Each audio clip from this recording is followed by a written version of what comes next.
Sê.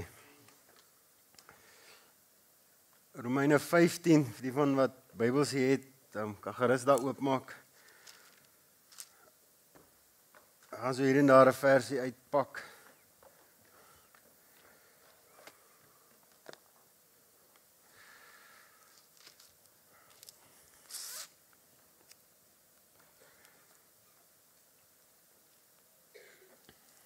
Kom ons bid net eers saam.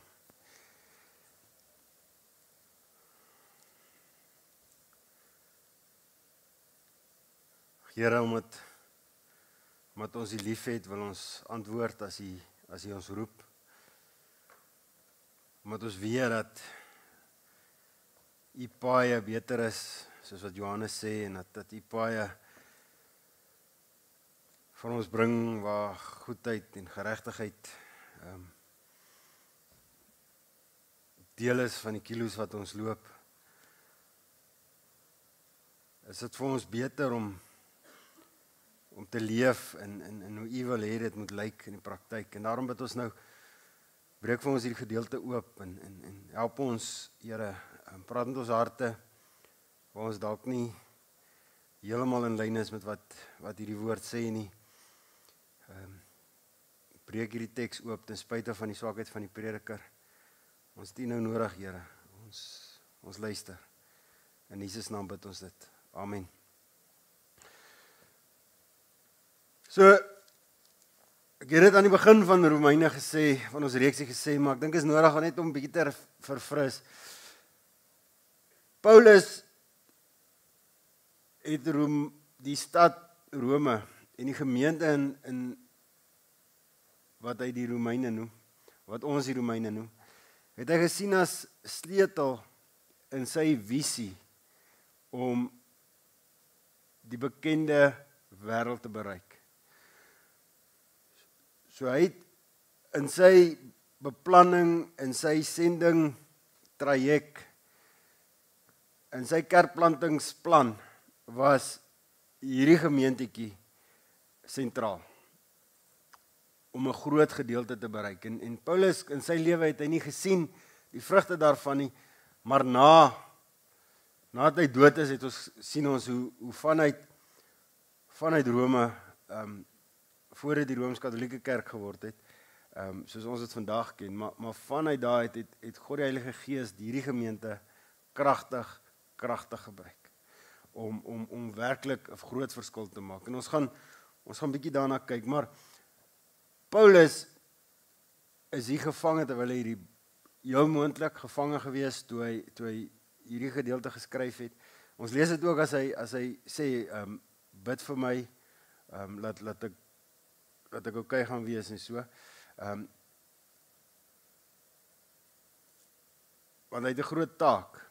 Hy het geld ontvang en hy moet dit gaan wegvat en ons gaan bietjie daarna kyk. Maar kom ons spring in die teks in. Vers 7. Vers 7 begin met daarom.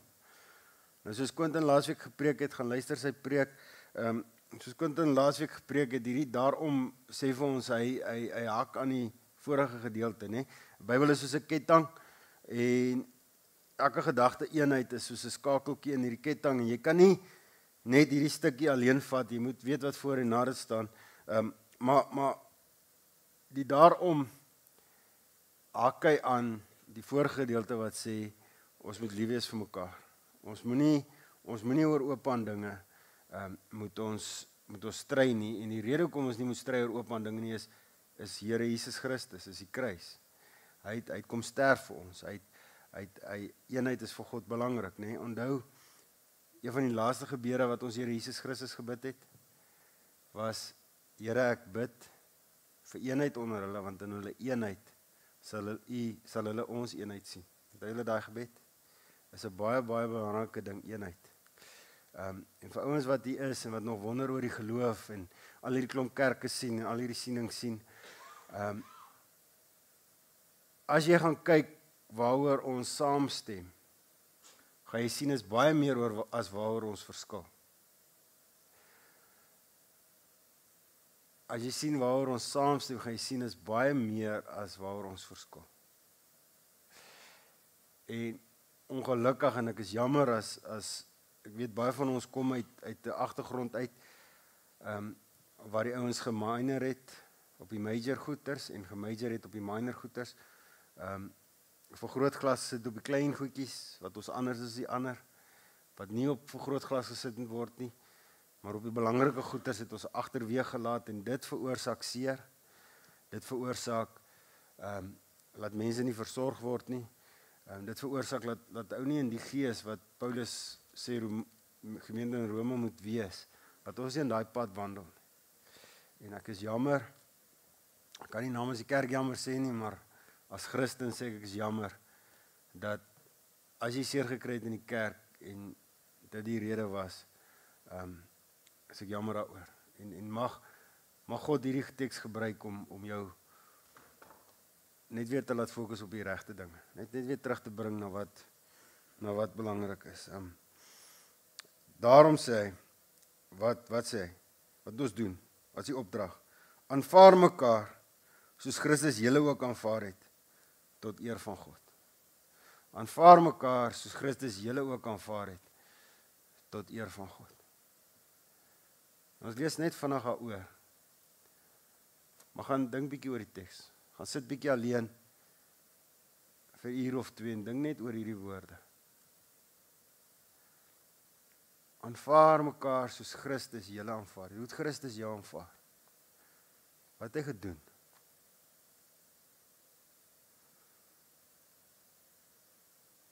Die Bybel leer ons in Genesis 3 dat ons rug gedraai het op God. Ons het uitgestap uit die verhouding uit. Ons was soos 'n sleg eggenoot wat vir 'n oomblik se genot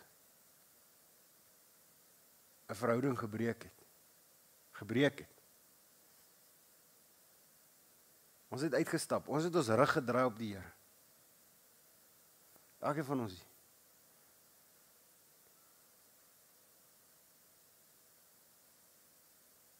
Maar die Vader het gekyk en jou gesien. My gesien, ons gesien. En hy het begin lief kry. So lief dat Johannes 3 vers 16 sê hy het sy enige gebore seun gestuur. Nou gaan dink daaroor wat dit beteken. Dit beteken hy is mos 3 eenheid. So 'n deel van hom het hy gegee, gestuur, om verneder te word, om honger te ly, koud te kry, om vals beskuldig te word, om gespoeg te word. Die een wat die vermoë het om te spreek en die aarde is daar, die een wat sê vir Job, het jy die aarde opgehang aan niks. Daai persoon moes sy pa help bou, graaf vat. Hoe vernederend is dit?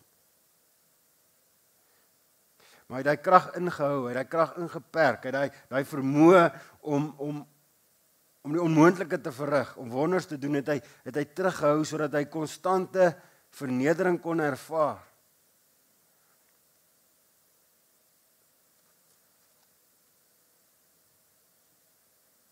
Sodat hy die vermoë om jou te mag lief hê te kan koop aan 'n kruis.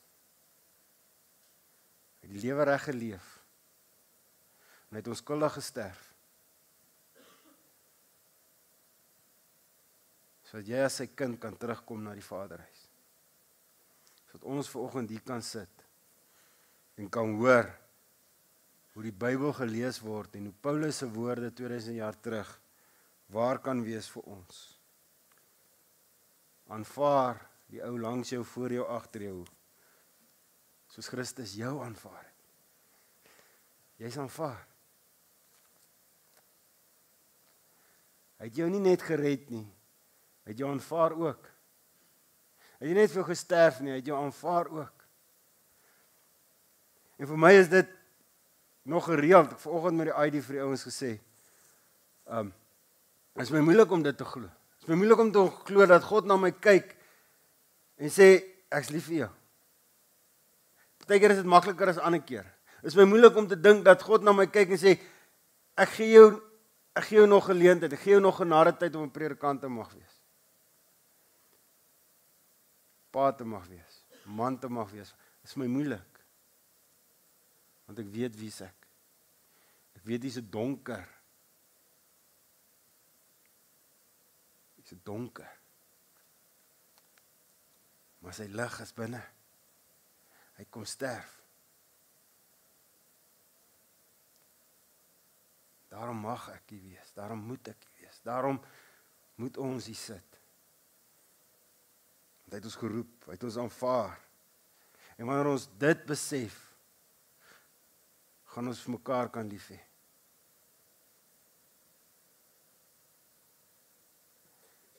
Maar die liefde bly nie net hier nie. Nee, Paulus het die prent gesien. God het dan vir Paulus 'n prent gegee, 'n beeld gegee. En hierdie beeld is iets wat hom jaag. Hierdie beeld is iets wat hom dryf. Hierdie beeld is iets wat hy nie kan los nie. Hy sê in die woord, my passie vir die evangelie, ek vertaal nou vry, het my verteer. My verteer, het hom opgevreed, het hom uitgespoeg, het hom stikkend gemaak. Hy kon nie meer, menslik gewys, kon hy nie meer aangaan nie. Dis wat hy sê. Hoekom? Want hy het hierdie prent voor hom, en dis vir hom so mooi, dit dring hom, dit dryf hom. Hy kan nie stil sit nie, hy kan nie net wees nie. Want hy sien iets. En wat sien hy? Hy sien voor hom 'n gemeente wat gemeentes plant. Hy sien voor hom 'n gemeente wat lief is vir mekaar. Maar nie net lief is vir mekaar nie, so lief is vir die Here dat binne in hulle iets wakker is, iets wakker gemaak word om nog gemeentes te sien wat lief is vir die Here. Want hy het die groter prent. Hy het gesien hoe dit is dat volke, tale, stamme en nasies voor God buig en hom alleen eer. Hy het uitgeproef wat dit is dat hy wat 'n moordenaar is. Hy wat sy lewe gewy het aan twee dinge, hoe om die wet beter te interpreteer en las op mense se skouers te lê. En die ander ding het hy gewy hoe om mense te vervolg wat nie hierdie goed wil doen nie. En veral Christene.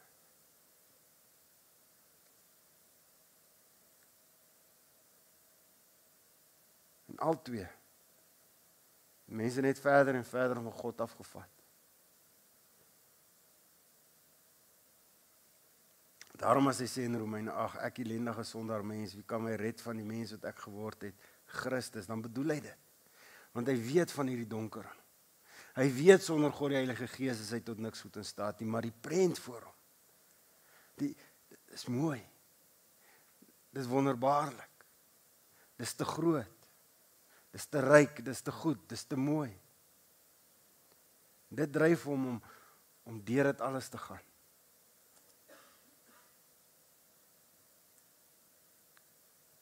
Maar ons leer, Paulus se kop is dit nie sy prent nie, dis die gemeente se prent. Hy is nie die prent nie. God is die prent. Maar dis asof hy verwag dat die gemeente dit moet vat. Dis asof hy sê, maar julle gaan ons nou oorvat. En dit het gebeur. Hierdie het werklik gebeur. As gaan kyk na die geskiedenis, gaan praat met enige ou wat bietjie studie gedoen het.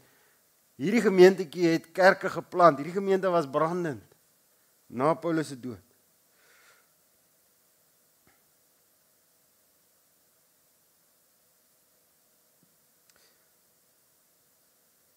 So hy gee vers 7 en dan gee hy die hoe in vers 8. Ek sê vir julle dat Christus 'n dienaar van die besnedenis geword het ter wille van die waarheid van God, sodat hy die beloftes aan die vaders kon bevestig en die nasies God oor sy ontferming kan verheerlik, soos daar geskryf staan. So hy sê, hierdie verbondsverhouding, ons het uitgestap, maar hy het getrou gebly aan sy kant van die huwelik. Hy het getrou gaan bly. Hy het ingekom en dis waar. Vers 8. Hierdie beloftes van God aan die vaders, aan ons vaders het hy bevestig. Vers 8. Sy nasies verheerlik kan word. Dit wat hy vir Abraham gesê het, en jou sal die etnisiteit, en jou sal die volkere meervoud geseën word.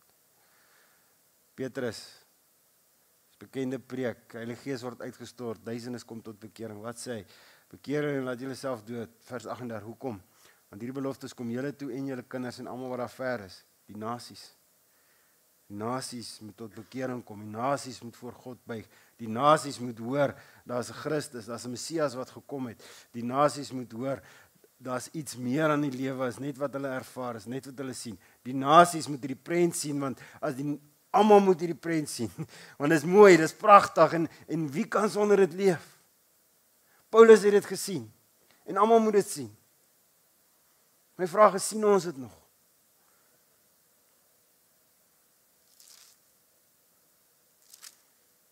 En dan kom sy doxologie, dit wat ons gelees het vanoggend in Openbaring.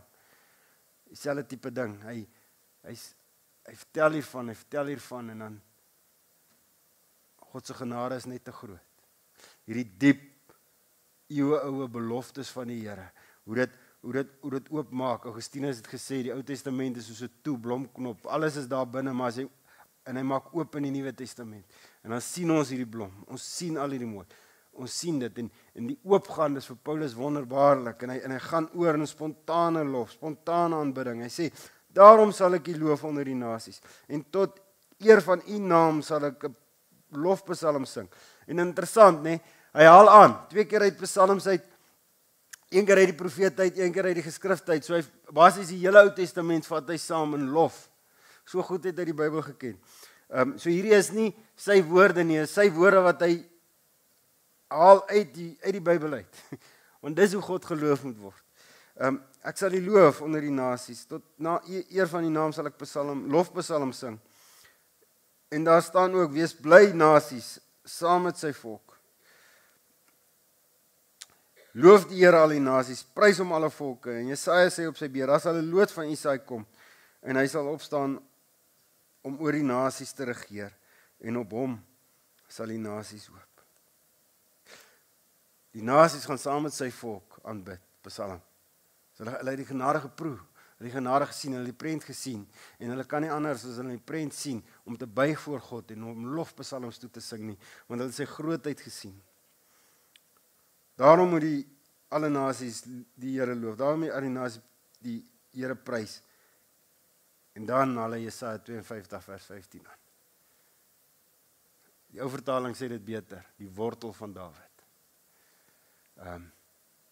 Die wortel van Dawid, is Here Jesus Christus. Dawid beloof vir Dawid, jou koninkryk gaan vir altyd staan. Gaan lees bietjie daar, 2 Samuel. Jou koninkryk gaan vir altyd staan. Dit het nie gebeur nie. Dawid se nageslag het nie vir altyd op die kroon gestaan nie. Hoe het dit waar geword? Hoe begin Lukas? Jesus, seun van Dawid. Jesaja profeteer. Daar gaan 'n loot uitsprei uit die geslag van Dawid uit.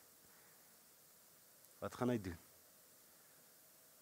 Hy gaan 'n lig wees vir die nasies. 'n bron van hoop vir die volkere.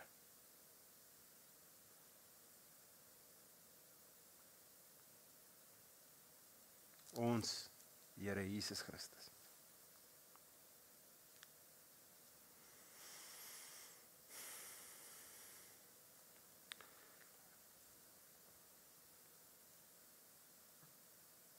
Ek het Vrydag aand 'n mooi ding gehoor en dit is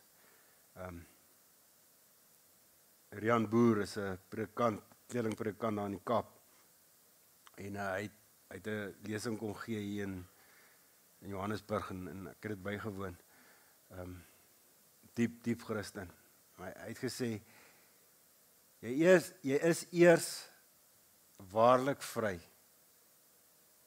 Gepraat oor die vrye wil. Hy sê jy is eers waarlik vry. Jy proe dit eers vir die eerste keer. As jou wil in lyn is met God se wil.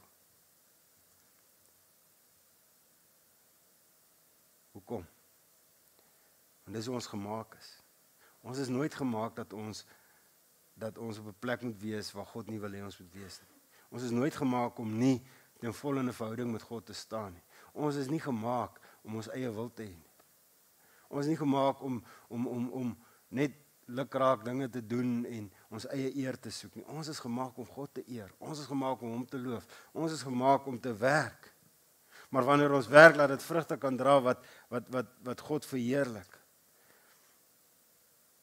En wanneer ons swaar kry, wanneer ons sukkel, wanneer ons eie paaie loop, wanneer ons eie dinge wil doen, wanneer ons soos daai jongste seun waarvan ons gepraat het, wat ons gesing het, ons is, daar varke toe gaan en besluit ons gaan met prostituie omgaan en ons gaan ons gawes mors. Ons gaan maak wat ons wil met dit wat God vir ons gegee het. Wanneer ons so leef, dan is ons eintlik nie vry nie. Ons dink vir 'n oomblik ons is vry. Maar die oomblik as ons God weer proe, die oomblik as ons hierdie beeld sien, die oomblik as ons lewe weer terugbring en in lyn bring met wat God wil hê, dan begin ons proef wat is vryheid. Dan begin ons proef wat is geluk. Dan begin ons proef wat is dit om werklik te lewe. Hoor, is lekker. Is 'n wonderlike plek om te wees. En dis wat Satan jou nie wil hê. En daarom gaan jy jou seer maak en dan gaan jou oë van die pad wil afhaal. Hy gaan alles doen in sy vermoë om jou nie in God se wil te kry. En die maklikste om jou daar te kry is om jou lou te kry. Om jou lou te kry. Te kry op 'n plek waar jy dink om hier te kom sit en na hierdie boodskap te luister is goed genoeg. Dan het hy jou geneutraliseer. Dan hoef hy nie tyd aan jou te spandeer nie, want dan is jy veilig vir hom. Dan is jy veilig vir hom.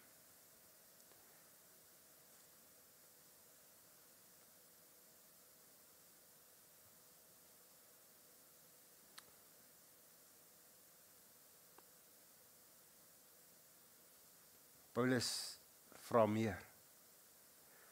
Paulus wil hê ons moet hoop hê. Paulus wil hê ons moet net leef. Paulus wil hê ons moet hoop hê. Paulus wil hê ons moet hierdie beeld begin jaag.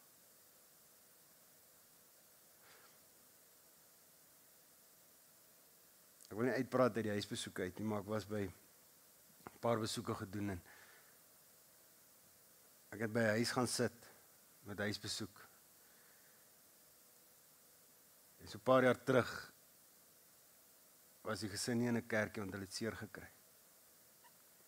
En ek het daar gesit en die dogtertjie het by my kom sit en sy het met opgewondenheid vertel van die lewe. Ek kan nie onthou wat sy gepraat het. Maar net daai beeld van genade. Net daai beeld van 'n pa en 'n ma en kinders wat om 'n tafel sit, oorvloedig kos het en saam God verheerlik. Hoe mooi is dit? En ek sê nou vir jou, daai gesin, sy hele toekoms is verander.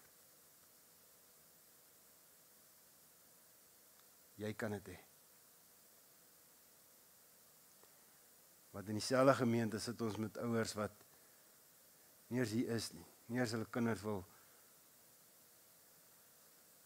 kerk toe bring nie, want hulle wil vinnig gaan braai. Jy het nie God nie. Jy het nie. Jy het nie hierdie prent voor jou. Jy het nie hierdie hoop vir iets meer nie. En ek dink dis in die kleine wat Paulus in gedagte het. Paulus het in gedagte dat 'n kerk moet lewens verander. Paulus het in gedagte dat wanneer gesinne verander word, wanneer lewens verander word, gaan die stad begin draai. Ek was in 'n gesprek gewees die week waar ek gesê, ja, jy kan nie sê ons wil die stad verander nie. Nou ek verstaan, dis God wat verander in alles. Maar ons kan lewens verander. Ons kan sien dat daar mense is wat nog nie hierdie beeld sien nie. Ons kan sien dat daar mense is wat seer het. Ons kan sien dat daar mense is wat hoop kort. Ons kan sien dat daar mense is wat nog nie hierdie genade geproe het nie. En ons kan omdat God ons liefhet, kan ons hulle begin liefkry en hulle begin intrek en hulle begin nader trek. En vir hulle begin laat verstaan, maar my sonde is dalk groter as jou sonde, maar jy hoort ook hierso.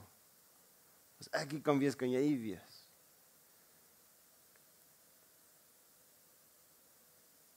Dis die ene wat ons moet verstaan van Paulus, hy het nooit 'n masker opgehad. Hy het nooit gesê hy is goed nie. Hy het nooit gesê hy is die slimste nie. Hy het nooit gesê hy is sonder sonde nie. Inteendeel, as hy geleentheid het, hy sy sonde bely voor die gemeente.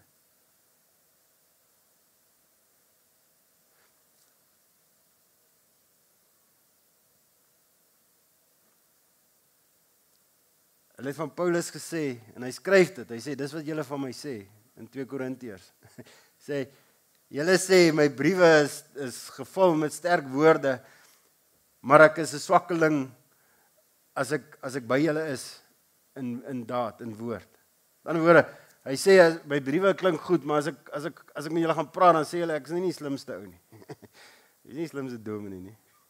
As ander mense wat slimmer is as jy, bietjie meer, bietjie daar is. Paulus. En hy bely dit, hy sê, dis ek. Dis ek.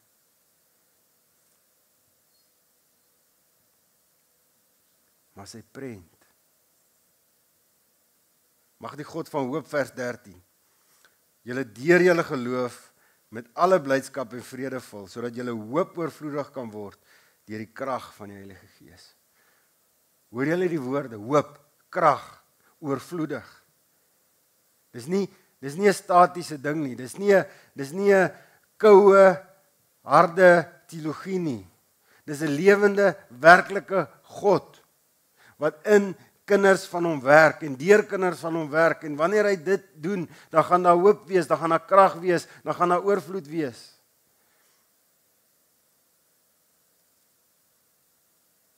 En nie oorvloed, in die sin van, ons gaan nou 'n helikopter koop, dat ons kan baie plekke preek nie. Oorvloed, dat God mense gaan optel en stuur. Hoor wat sê Paulus.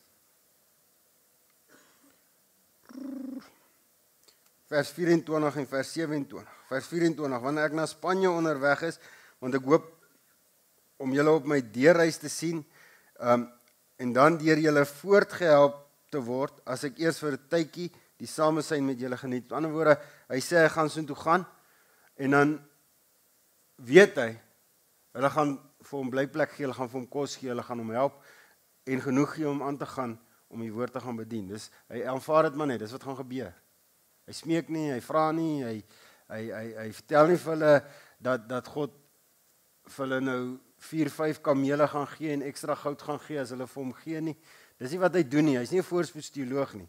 Maar hy is bewus, dat God 'n opdrag het vir hom, en hy is bewus dat God 'n opdrag het vir die gemeente, en hy is bewus dat die gemeente bewus is van die opdrag, en daarom glo hy sal God genoeg gee om die job te kan doen.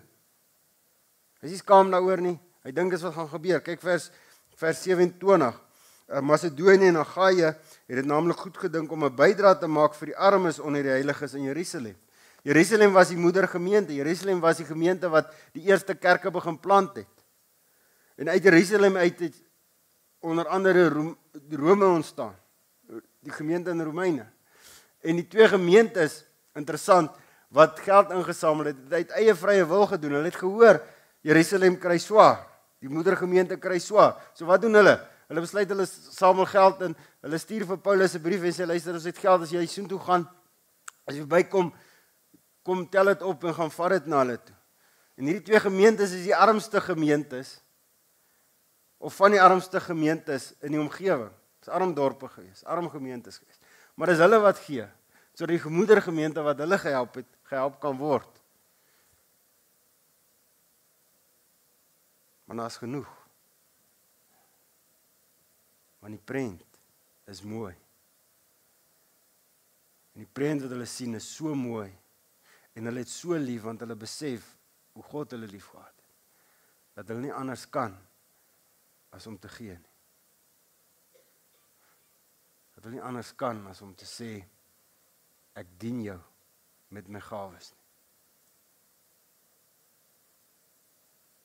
In praktyk het dit so gelyk, hy het seker by Rome aangekom en iemand het die gawe van gasvryheid gehad en in sy huis opgestel. Nou was dalk 'n vrou of twee, ons lees van vrouens wat saam met Paulus getrek het, hulle is dienaresse genoem, diakens genoem, saam met hom getrek, hulle het hom gedien, sodat hy kan fokus op die bediening. Vir hom kos gemaak, sy klere gewas, vrouens gehelp, want mans kan seker goed nie doen nie. Vrouens die woord versprei, vrouens gehelp disipel. Hy het 'n groep ouens omgehad wat hulle, dis wat hulle kon doen weer. Dalk het die geld gehad, maar hulle kon dit doen. Dan was daar weer ander ouens gewees wat seker goed gedoen het en wat hard gewerk het en kon werk en weer geld ingesamel het om aan te stuur. So elke het gedoen wat hy kon. En hy noem dit in vers 29, noem hy dit is die volle seën van Christus. Die volle seën van Christus.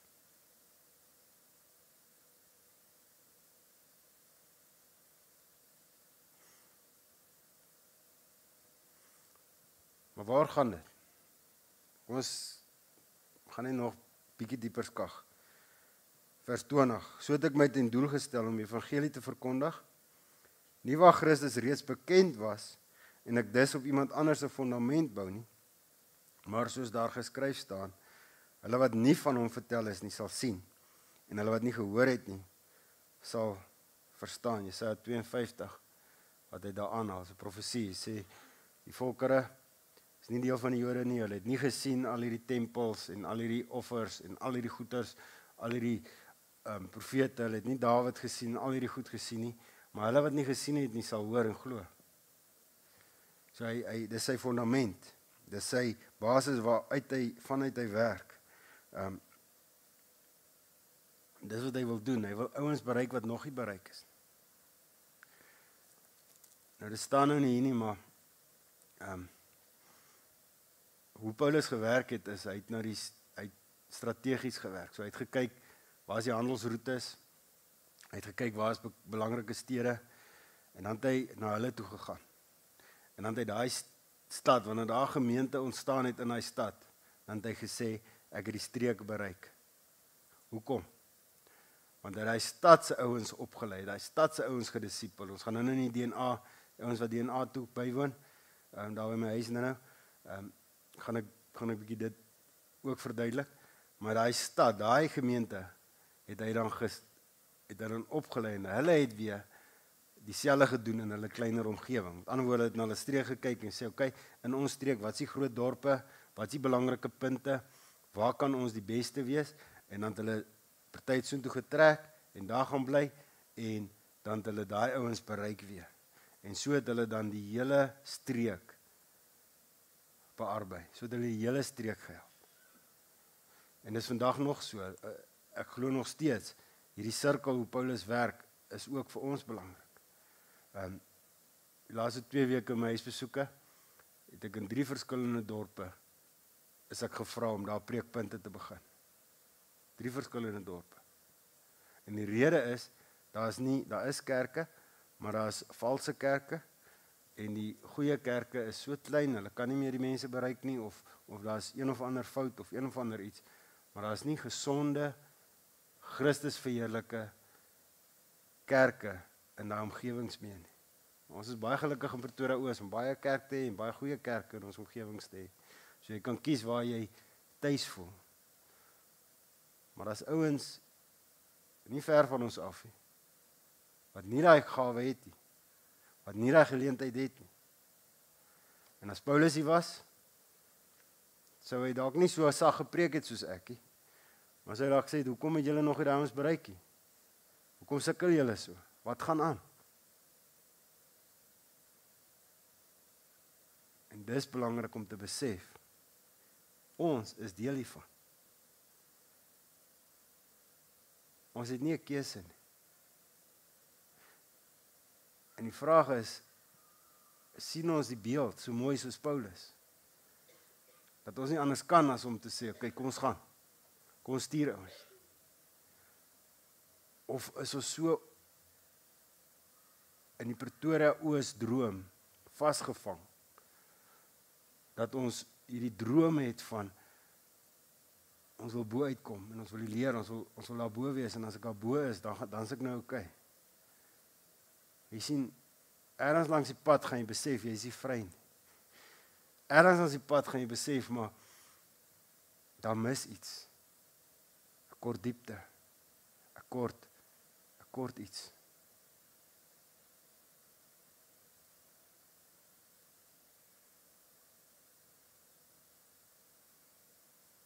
Gaan raak stil voor die Here en vra vir God om my beeld vir jou terug te gee. Ekskuus, dit is baie verse, maar ek gaan nou laaste ding sê, dan wil ek iets wys, dan gaan ek afsluit. So, byt vas. Dit is ongelooflik mooi. Nie net het ons die roeping om ander gemeentes te plant, ons het daai roeping. Ons kan nie daar verbykom nie, dis ons roeping. Dis ons doel. En as die kruis het ons geval, maar ons is op pad soontoe. 'n Jaar terug het ons gesê, ons gaan die studente doen, die Here het self daar deure oopgemaak, groot goeders, ons is dankbaar daarvoor, ons weet nie hoe gaan ons dit vat nie, maar ons vat dit. Ons vat dit in geloof. Maar ons het ook die roeping om hier in ons omgewing, daar waar ons is, te leef en ouens in te trek en ouens liefde te gee.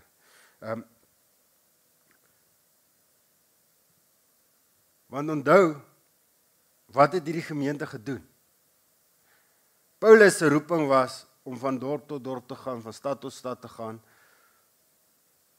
en as apostel op te tree. So hy het 'n unieke roeping gehad. Maar hy het vir Timoteus en Titus dieselfde roeping gegee, hy het dit oorgegee. En dan het hy vir hulle gesê, stel nou ouderlinge aan wat kan toesig hou, en dan het hy die gemeente gehelp, hy die gemeente gelei, om self die werk te doen, om ouens te bereik. En dalk, en hoe ons ouens kan bereik, want nie almal van ons is geroep, om na 'n ander dorp toe te trek, en daar te gaan evangeliseer. Nie almal van ons het dit nie, maar van ons het dit. Van ons het dit. En as jy dit het, kom praat met my, sodat ek vir jou kan sê, waantoe moet jy trek, sodat ons daar kan gaan help plant. Want ons moet trek en gaan help plant, ons moet ander dinge doen, ons moet bereid wees, om op te offer. So as jy daai gawe het, en jy daai vermoë, doen dit. Kom praat met my. Maar party van ons is geroepe, om besighede groot te maak, sodat besighede mense kan in diens neem, en eerbaarheid terugbring in 'n man se lewe. Party van ons is geroepe om kennis te gee aan iemand wat swak is in die geloof, daar te wees vir daai persoon.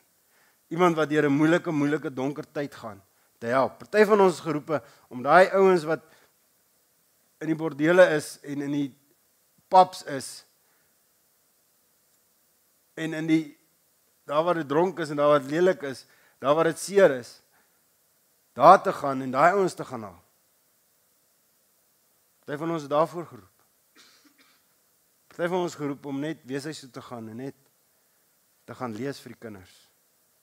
Net te gaan 'n worsbroodjie maak, soos wat ons weer gaan doen.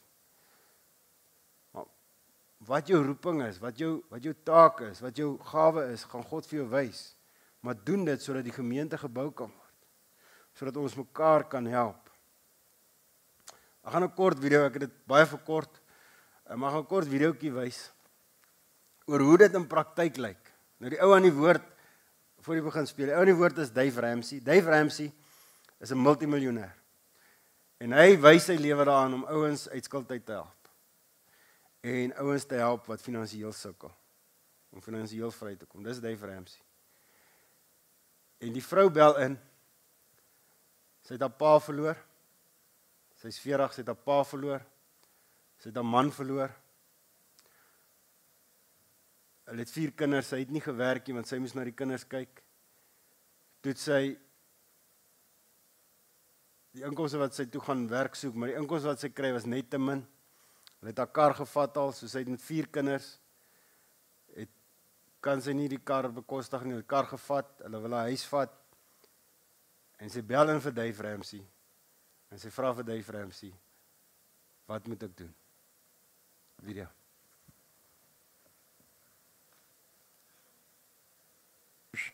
still got his No. old car? No. Okay. My car got repoed last month. Okay. All right. How are you? Do you have a car at all? No. Okay. All right. And so you don't have anybody around you and family and things, do you? I lost my father 6 months before I lost my husband. Okay. How many kids you got? 4. Okay. How old are they? 2017, 8, and 6. Okay. Good. Okay. All right. Are you involved in a church locally? No. Okay. All right. So here's what we're going to do. Okay. We're going to wrap our arms around you and make sure you're okay. And we're going to put a bunch of people in your life, and you're going to follow the instructions of these people, and we're going to save your house, and we're going to get you back up on your feet and get you a car and get you going again. Okay. Okay. All right. Thank you. We've got Ramsey counselors right here in your town. We're in your town, and we'll use one of our on-staff people to take care of you. Okay. Her name is Lisa, and Austin's going to hook you up with her, and she's going to get in touch with the mortgage company, and this is taken care of. We're going to take care of it. Okay. And we're also going to get you connected to a local church and get you some help and get some people around you, because you need some community loving you well. You've been doing all this by yourself, and it's terrifying. It is. Yeah. You're going to be okay.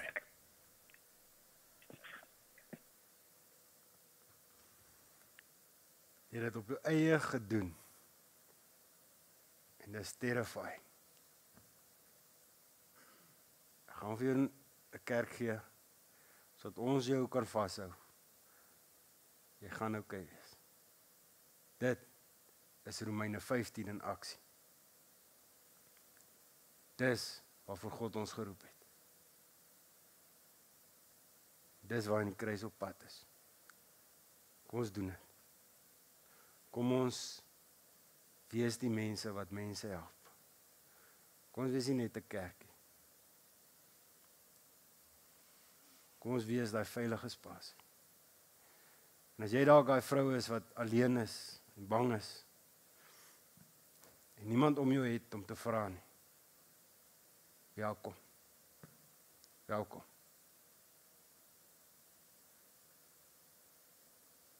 Welkom. Ek het hierdie week basies dieselfde gedoen met 2 van ons lidmate. En hulle het my raad gegee, hulle het my hoop gegee. En as 'n pad om te loop. En as ek dit kan doen, wie is jy om dit nie te doen? Ons is almal stukkend. Maar saam kan ons 'n familie wees. Saam kan ons liefde gee. Saam kan ons bou. Saam kan ons Romeine 15 leef. Dave Ramsey het 'n vermoë om geld te maak. Dis sy job. En hy het nou 'n besigheid wat hardloop sonder hom. En hy help mense. Maar hoor wat vra hy eerste? Het jy 'n geloofsgemeenskap? Hoekom? Want hy weet sy het Christus nodig. Hy weet sy het liefde nodig. Hy weet sy het mense nodig wat daar is vir hom. Ek het dit al gesê, maar ek weet van 8 karre wat geskenk is vanuit die kruis vir lidmate verniet. Sy het huise geverf sodat mense huurinkomste kan maak uit die huis uit. Ons is nog dieselfde kerk. Dalk bietjie groter. Maar dis wie ons is. Dis in ons DNA. Ons het Christus wat gesterf het vir ons. Ons het Christus wat soveel gelos het, sodat ons vandag hier kan sit. Ons gaan nie net lou wees nie. Ons gaan nie net leef nie. Ons gaan nie net koue, harde feite Sondag vir Sondag hoor nie. Ons gaan 'n passievolle gemeente wees, wat liefde gee, wat liefde kan ontvang, en wat toemaak om mense. Wat toemaak om mense. En as jy dit nog nie het nie, waarvoor wag jy? Waarvoor wag jy? Kom terug huis toe. Kom terug huis toe. Christus het vir jou gesterf. Hy het jou lief. En hy het hierdie mense om jou vir jou gegee. Ons is daar vir jou. Kom huis toe. Kom ons bid saam.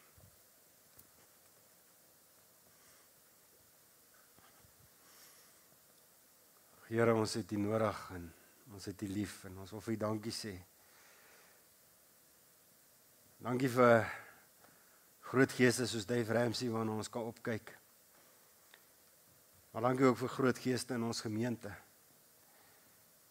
Dankie vir elke raad wat gelowige prokureurs al gegee het verniet in hierdie gemeente.